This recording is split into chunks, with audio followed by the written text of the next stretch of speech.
경배합니다.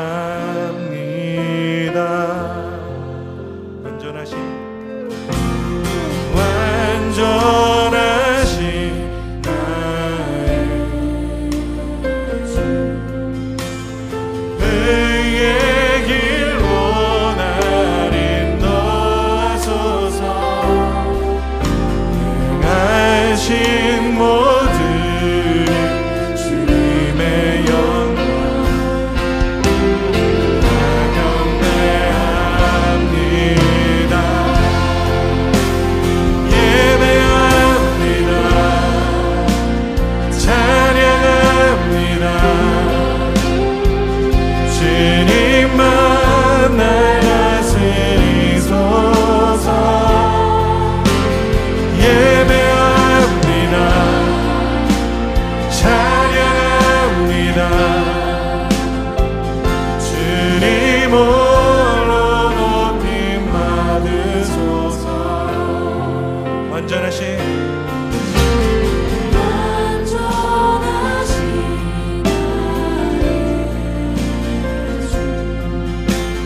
의의 길 원하리 인도하소서.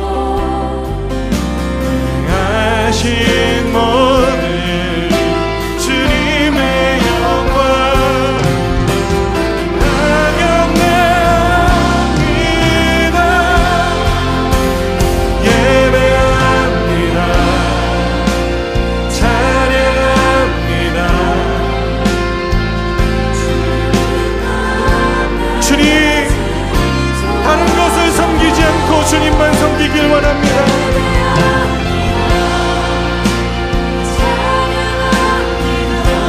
다른 것에 소망을 두지 않고 주님께만 소망을 두게 하시옵소서.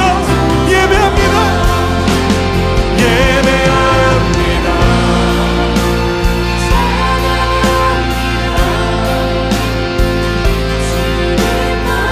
주님, 주님의 음성에 기울이고 주의 말씀에 우리의 삶의 중심 되게 하여 주시옵소서.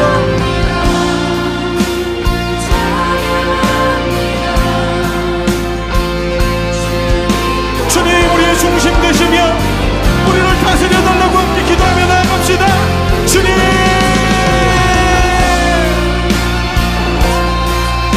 주님 행하신 모든 일, 주님 행하신 모든 일, 주님 행하신 모든 일 노래하길 원합니다. 주님의 이름, 주님이 주인 되심을 고백하게 하여 주시옵소서. 주님의 영광이 드러나게 하여 주시옵소서. 주님,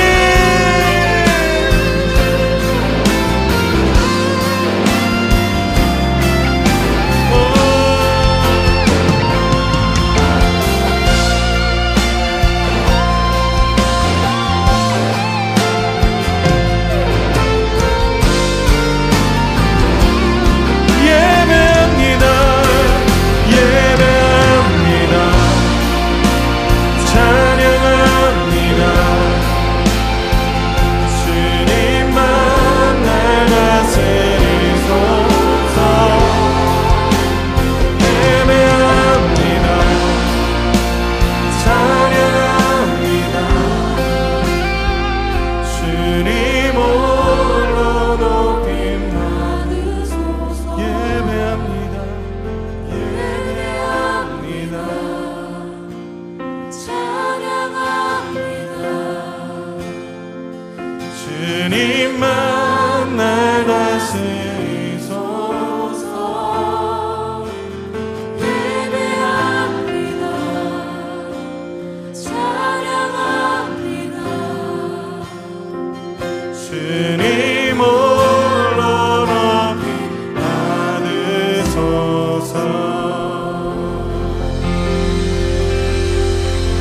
주님 홀로 영광 받으소서.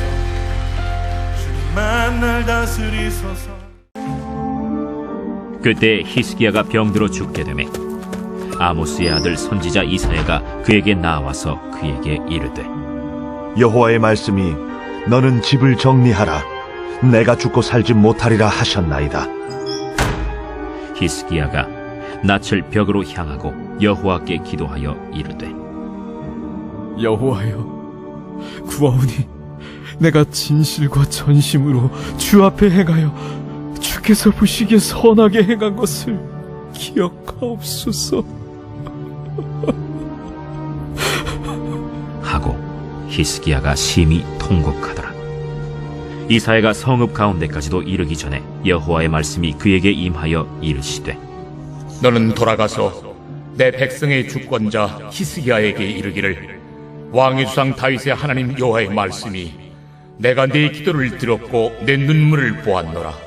내가 너를 낫게 하리니 네가 3일 만에 여호와의 성전에 올라가겠고 내가 네 날에 15년을 더할 것이며 내가 너와 이 성을 아수르 왕의 손에서 구원하고 내가 나를 위하고 또 내 종 다윗을 위함으로 이 성을 보호하리라 하셨다 하라.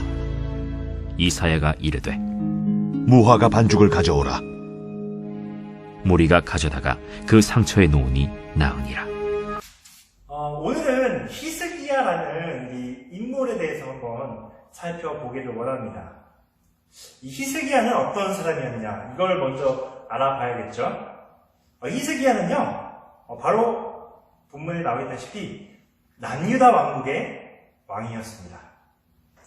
히스기야는요, 다른 역대 왕들보다 다윗과 솔로몬 이후에 남북, 이제 이스라엘이 남북으로 나뉘어집니다. 북이스라엘과 남유다, 이렇게 나뉘어지게 됩니다. 그래서 이제 여러 왕들이 생겨나게 되겠죠. 이제 수백 년이 흐르고 나서, 이때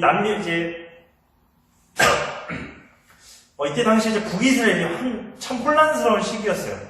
북이스라엘이 이때 BC 722년경에 북이스라엘이 아수르라는 나라에 의해서 멸망을 당하게 되는데요. 이때 남유다 왕국을 통치했던 왕이 바로 히스기야 왕이었습니다. 히스기야는 참 어떤 왕이었냐? 다른 역대 왕들보다 하나님을 위해서 열심히 살았고요. 신앙생활도 열심히 했고요.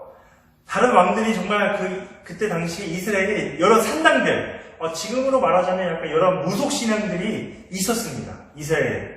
많은 산당들이 있었지만, 다른 역대 왕들은 그걸 타파하지 못하고 부수지 못했지만, 이 히스기야는 산당들을 다 파괴시키고, 오직 하나님만을 섬길 수 있도록 이스라엘 백성들을 잘 인도했던 사람 중에 한 사람이었습니다. 저는 히스기야를 보면요, 제가 역사를 좋아해요. 전사님은 이제 국사, 저희 한국사를 되게 좋아하는데, 이 조선시대 때 약간 영조나 약간 정조 때 왕, 약간 그런, 왕이라고 볼 수가 있겠습니다. 이때도요, 남유다 왕국의 후기, 조선 후기 때 영조, 정조 시대 때처럼, 이 남유다 왕국도 약간 이제 말년이겠죠? 722년, 한 영조, 정조 그런, 정치 스타일이 비슷할 수가 있다고 하겠습니다. 그만큼 히스기야는 하나님을 위해서 이스라엘 백성들이 정말 다른 우상들을 섬기고 하나님께 반하는 그런 행동들을 많이 했습니다. 그래서 이 히스기야를 통해서 이 나라가 완전 뒤바뀌게 된 것이죠. 하나님 나라를 구하기 위해, 하나님 나라를 세우기 위해서 이 히스기야는 열심히 통치를 했었습니다.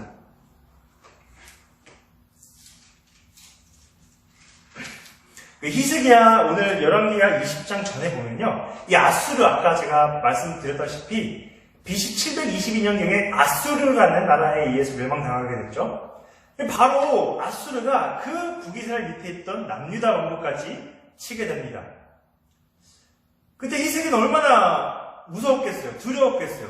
이 아수르라는 거대한 나라, 거대한 제국이 나의 나라, 하나님의 나라를 침공하기 위해서, 멸망시키기 위해서 쳐들어오고 있는데 얼마나 두려웠겠습니까?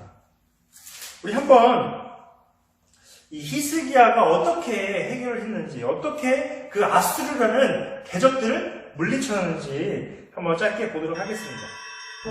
히스기야 왕이 듣고 그 옷을 찢고 굵은 배를 두르고 여호와의 전에 들어가서 19장 1절 읽었다시피 이 히스기야 왕은 아수르라는 대제국이 자기의 나라를 침공했을 때에 뭐 전쟁을 뭐 준비했겠죠. 막 여러 군사들을 좀 이렇게 모집했겠죠.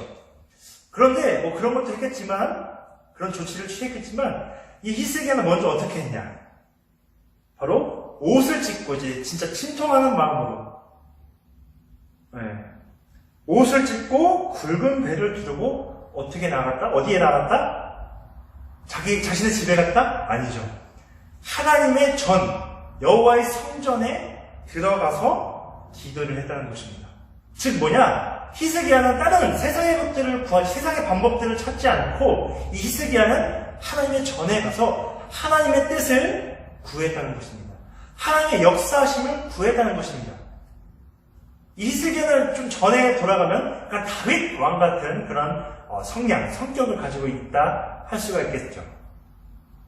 다윗 왕도 어떻습니까? 사울 왕에게 쫓김을 당했을 때 다윗은 하나님께 매달리면서 살았습니다. 또 하나님께 기도하면서 그 위기를 극복해 나갔습니다. 그래서 우리 하나님, 우리가 지금 위기잖아요. 위기 맞죠? 뭐 목숨의 위협까지는 아니더라도 우리는 지금 일상생활을 포기할 정도로 일상생활을 할 수 없을 정도로 우리는 위기에 놓여져 있습니다. 그런데 우리는 지금 어떻게 살고 있습니까? 어떻게 지금 여러분들 하루하루를 보내고 계세요? 우리가 히스기야 왕처럼, 다윗 왕처럼 우리가 하나님의 뜻을 구하고 하나님께 나아가서 주님께 기도하며 예배하며 나아가십니까? 아니면 다른 사람들처럼 그냥 세상의 뜻, 세상의 방법들을 찾아가면서 여러분들 지내고 계십니까? 우리는 히스기야 같은 그런 신앙을 가져야만 합니다. 우리가 위기가 곧 기회다라는 말이 있는 것처럼 이 위기가 있을 때, 이 힘듦이 있을 때, 이 고난이 있을 때 우리는 어떻게 해야 되냐? 그러고 우리 하나님께 기도하면서 나아가야 되겠습니다. 자, 그래서 히스기야가 정말 눈물과 피를 쏟으면서 그렇게 기도했습니다. 간절히 기도했습니다. 그래서 하나님께서 어떻게 이제 응답을 해주셨나? 19장 20절에 보면 아모스의 아들 이사야가 히스기야에게 보내 이르되 이스라엘 하나님 여호와의 말씀이 내가 아수르 왕 산헤립 때문에 내게 기도하는 것을 내가 들어노라 하셨나이다. 그 히스기야의 간절한 기도를 들으시고 하나님께서 응답하셨다는 것입니다. 그래서 그 대적 아수르를 물리치게 하셨다는 그런 놀라운 하나님의 역사심을 우리가 19장, 20장을 통해서 볼 수가 있습니다. 자, 그래서 오늘 본문으로 돌아가세요. 이제 아수르라는 대적을 물리쳤습니다. 여러 가지 잘 통치하다가 어느 때에 하나님께서 이제 히스기야에게 병을 줬습니다. 병을 걸리게. 히스기야가 병들어 죽게 됐습니다. 거의 한 말기의 암 환자 정도로 생각하시면 되겠죠. 그만큼 히스기야의 건강은 악화되어 가고 있었습니다. 근데 히스기야는 죽고 싶지가 않았나 봐요. 그래서 히스기야가 어떻게 했냐? 2절에 보면 히스기야가 낯을 벽으로 향하고 여호와께 기도하여 이르되 여호와여 구하오니 내가 진실과 전심으로 주 앞에 행하며 주께서 보시기에 선하게 행하는 것을 기억하옵소서 하고 히스기야가 심히 통곡했더라 라고 나와있습니다. 정말 간절히 또 기도했어요. 자신에게 또 죽음의 위기가 찾아왔죠. 그래서 하나님께 이렇게 기도하면서 하나님, 내가 당신에게 했던 것들 기억나지 못하십니까? 내가 당신을 위해서 얼마나 많은 것들을 했습니까? 당신의 말씀에 순종하지 않았습니까? 나의 생명을 거두지 마시고 연장시켜달라고 자신의 목숨을 살리기 위해서 히스기야는 간절히 기도했습니다. 하나님께 진심을 다해서 하나님께 기도했는데 자, 그래서 또 히스기야의 기도를 통해서 또 하나님께서 또 응답을 해주세요. 어떻게 응답을 해주시냐? 6절에 보면 내가 내 나라에 15년을 더할 것이며 내가 너와 이 성을 아수르 왕의 손에서 구원하고 내가 나를 위하고 또 내 종 다윗을 위함으로 이 성을 보호하리라. 아멘. 자, 히스기야가 기도하니까 어떻게 됐냐? 15년을 연장시켜주고 더 살게 해주셨다는 것을 볼 수가 있고요. 첫 번째는 그것이고, 두 번째는 아수르 왕의 손에서, 아수르 제국의 핍박에서 구원할 것이다. 이게 두 번째. 그리고 세 번째는 무엇이냐? 내가 나를 위하고 또 내 종 다윗을 위함으로 이 성을 보호하리라. 이거 좀 쉽게 말하자면, 너가 살아있을 때는 태평성대를 누리게 해주겠다. 그러니까 평화롭게 나를 이끌어 주시겠다라는 그 응답을 해주신 거죠. 이 세 가지의 응답을 받으면서 히스기야는 나머지 15년을 잘 살았다는 그런 해피엔딩일까요? 아닙니다. 이 히스기야가 15년을 연장받았지만 이 히스기야의 실수가 있었습니다. 히스기야의 실수. 아무리 신앙을 잘하고 하나님께 헌신했던 사람일지라도 이 사람인지라 이 부족한 모습을 보였었습니다.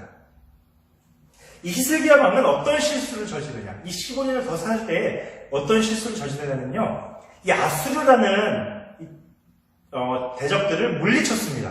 그런데 이제 아수르가 점점 아수르가 점점 쇠퇴해지고 이 바벨론이라는 나라가 세워지게 되면서 이 신은 강국이었어요.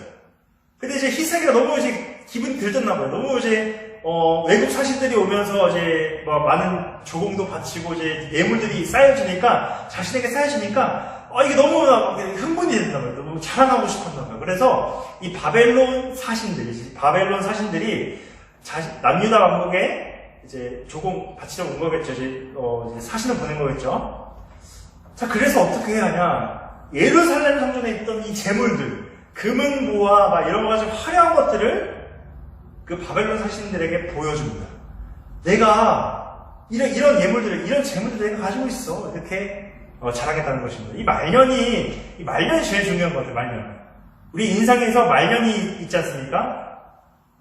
근데 히스기야는 이 15년 동안 살았을 때에 이 하나님의 뜻을 반하는 삶을 살아가게 됩니다.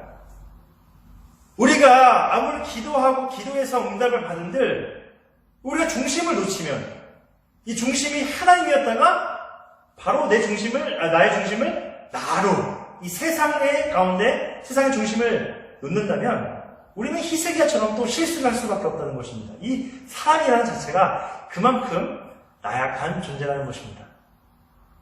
말씀을 정리하겠습니다. 우리가 지난번에 다윗 왕도 이 히스기야처럼 똑같은 실수를 했었죠. 사울 왕에게 쫓김 당했을 때, 고난이 있을 때는 하나님을 찾았습니다. 다윗 왕도. 그런데 다윗 왕이 정말 신앙생활하면서 너무 편해지니까, 너무 안일해져 있으니까 어떤 죄를 저질렀죠? 이 밧세바라는 여인을 범했었던 죄를 저질렀죠. 히스기야 왕도 여러 가지 고난이 있을 때는 하나님을 찾다가 자신이 생명이 15년 연장되고 그 삶을 살 때 너무나 편하니까 하나님께서 내 뜻을 다 이뤄주시니까 내 기도 다 들어주시니까 너무나 좋은 거예요. 너무나 흥분이 되는 거예요. 그래서 이것이 정말 변질되어서 그냥 내가 해냈다. 내 것이다. 내 인생은 내 것이다라는 그런 신앙으로 변질되고 있다는 것입니다. 우리가 지금 코로나 때문에 우리 일상생활이 너무나 무너져 버렸죠. 우리가 지금 거의 한 4달, 5달 동안 지금 거의 집에서 있다시피 했죠. 거의 격리 당했죠. 거의, 맞죠? 위기는 곧 기회라는 말이 있지만 그 기회를 어떻게 사용하느냐에 따라 우리의 삶이 우리의 인생, 우리의 삶이 어떻게 흘러가게 될지는 불보듯 뻔합니다. 저 전도사님에게도 말씀하는 거예요. 저 자신에게도 말하는 거고, 여러분들에게도 동일하게 말씀하고 싶은 것이 있습니다. 바로 무엇이냐? 우리의 시선을 하나님께 드리십시오. 우리의 마음을 하나님께 내어드리십시오. 이것이 우리의 신앙이고, 우리가 해야 될 미션입니다. 우리가 이 히스기야 왕처럼 삶을 살아야 되지만 그 이후에 위기는 곧 기회. 위기만 있을 때만 하나님을 찾는 것이 아니라 우리 매일매일의 삶에 있어서 하나님을 찾아가는 하나님께 뜻을 구할 수 있는 저와 여러분들이 되시기를 주님의 이름으로 소망합니다. 제 간증 좀 하나 짧게 하겠습니다. 전사님은 중고등부 때 여러분들 뭐 좀 말씀 설교하면서 여러분들께 좀 몇몇 말하긴 했지만 전사님은 중학교 때 참 많은 일들을 했어요. 네. 많이 놀기도 했고 애들도 많이 괴롭혔고 뭐 좀 여러 가지 이제 아이들을 괴롭히는 그런 청소년 시기를 보냈었는데 이 고등학교 때 딱 들어서자 전사님은 참 이렇게 미래에 대해 정말 많이 생각하게 되더라고요. 내가 이제 고등학교 졸업하고 대학생 되면 어디로 가야 되지? 어떤 미래를 살아가야 되지? 이런 고민들이 많았었던 것 같아요. 그래서 참 정말 전사님은 고2 때 교회는 열심히 다녔어요. 교회는 여러분들처럼 열심히 다녔고 전도사님 설교도 열심히 들었었죠. 그런데 정작 그때 저는 막 지금도 뭐 이렇게 설교가 기억이 잘 안 나요. 전사님이 어떤 말씀을 했는지 그냥 대충 들었던 거죠. 그냥 자리에 앉아서 이렇게 멀뚱멀뚱 있다가 그런 예배만 드렸었던 거죠. 근데 고2 때 전사님은 고2 여름 수련 때 그때 정말 하나님께 간절히 기도했었어요. 하나님께. 하나님, 나의 꿈이 도대체 뭐예요? 하나님 나를 만드신 목적이 뭐예요? 나를 여기 이 세상에 나오게 해주신 이유가 뭐예요? 나를 어떻게 사용하시려고? 내가 뭔데 여기 왜 한국에 태어나서 이렇게 살아야 되죠? 이렇게 기도를 했었습니다. 하나님, 저의 꿈을 보여주세요. 제가 뭐 해야 될지 모르겠습니다. 정말 당신이 살아계신다면, 당신이 나의 아버지시라면, 당신이 정말 독생자 예수 그리스도를 보냈던 그 마음이 있으시다면, 저의 비전을 보여주세요. 이렇게 기도했습니다. 이게 되게 간절히, 지금 좀 차분히 말했지만, 그때 정말 콧물 쏟으면서, 하나님 내 꿈을 보여주세요 하면서 막 그렇게 기도했던 적이 있었습니다. 하나님께서, 영규야, 내가 너의 꿈을 보여주겠노라. 이렇게 말을 하지 않았고요. 딱, 말씀 한 구절을 딱 보내주시더라고요. 마음 가운데 감동을 주셨습니다. 그 말씀이 바로 뭐냐? 이사야서 50장 5절 말씀입니다. 이사야서 50장 5절 말씀. 마음 가운데 이사야 50장 5절 딱 이사야 50장 5절 딱 이 마음에 감동이 있으니까 저 이사야 50장 5절 말씀이 뭔지도 몰랐죠. 그래서 제가 한번 읽어드릴게요. 주 여호와께서 나의 귀를 여셨으므로 내가 거역하지도 아니하며 뒤로 물러가지도 아니하며 라는 말입니다. 저는 이 말을 듣고 진짜 땀을 치며 회개했습니다. 하나님께. 하나님 정말 저의 일을 용서해주세요. 막 엄청나게 회개기도 했습니다. 저는 지금까지 그때까지 나의 귀를 닫고 나의 마음을 닫고 나는 제 몸은 교회에 나왔지만 정작 내 마음과 내 머릿속은 그냥 온종일 딴 생각이었어요. 온종일 그냥 다른 것에만 집중되어 있었어요. 하나님께 집중되지 않고 하나님 말씀에 귀를 담아 듣지 않고 한 귀로 듣고 한 귀로 흘리는 저의 모습들을 보게 됐습니다. 이것이 이로구나. 내 마음을 굳게 닫으니까 내 미래가 보이지 않고 내 꿈이 보이지 않고 하나님의 뜻이 보이지 않았던 것입니다. 저는 그래서 그 이후에 간절히 기도해서 이 말씀 구절을 받고 나서 내가 초등학교 5학년 때 하나님께 서원했던 거 선교사가 되겠다, 목사가 되겠다, 주의 종이 되겠다 했던 것을 기억나게 해주셨습니다. 그래서 지금 이 천하신령교회 여러분들 앞에서 이렇게 부족하지만 이 다니엘서 여러분들께 말씀을 전하는 그런 전도사로 또 주회적으로 사용받게 되었습니다. 아직까지 살 날이 많이 남아있지만 여러분들 간절히 기도하시고 하나님 뜻을 구해보세요. 한번. 그래서 여러분들 삶이 변화되길 원해요. 여러분들의 이 가치관이 변화되기 원해요. 이 세상적 가치관, 세상적 생각들이 다시 기독교적, 이 성경적 말씀으로, 이 성경에 나와 있는 우리 이 가치관대로 삶을 사시고 여러분들이 하나님께 귀하게 쓰임받을 수 있는 그런 저희 다음 세대가 되길 소망합니다.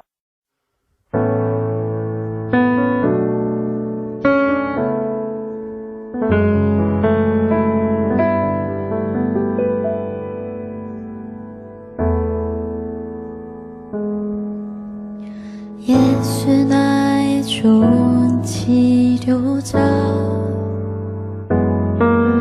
그의 눈이 머무는 곳은 나의 슬픔과 고통 고개 들어 그의 눈을 볼 때에 난 알았네 예수 나의 좋은 치료자 예수 나의 좋은 치료자 그의 손길이 닿는 곳은 나의 상처와 아픔 영원히 흐를 것 같았던 눈물 담아줬네 예수 나의 치료자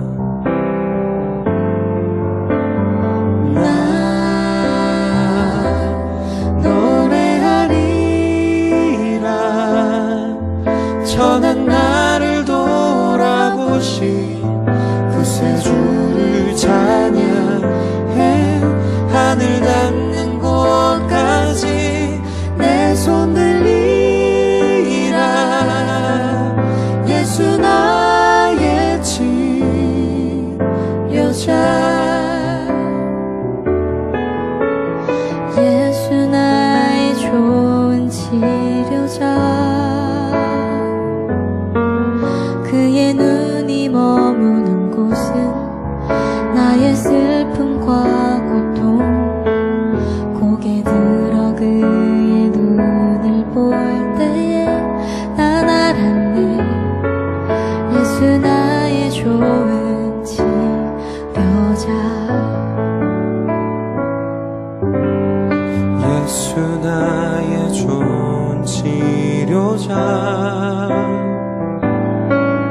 그의 손길이 닿는 곳은 나의 상처와 아픔 영원히 흐를 것 같았던 눈물 담아줬네 예수 나의 치료자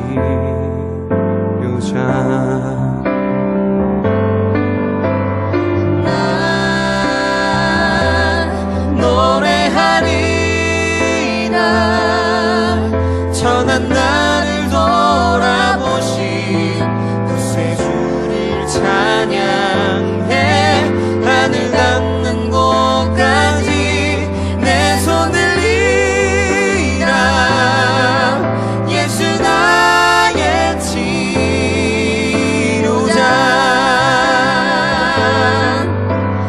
나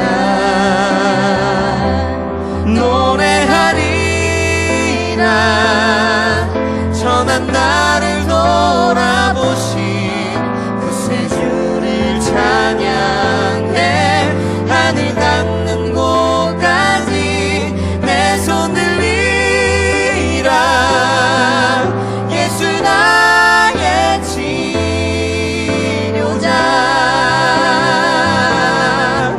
하늘 닿는 곳까지 내 손 들리라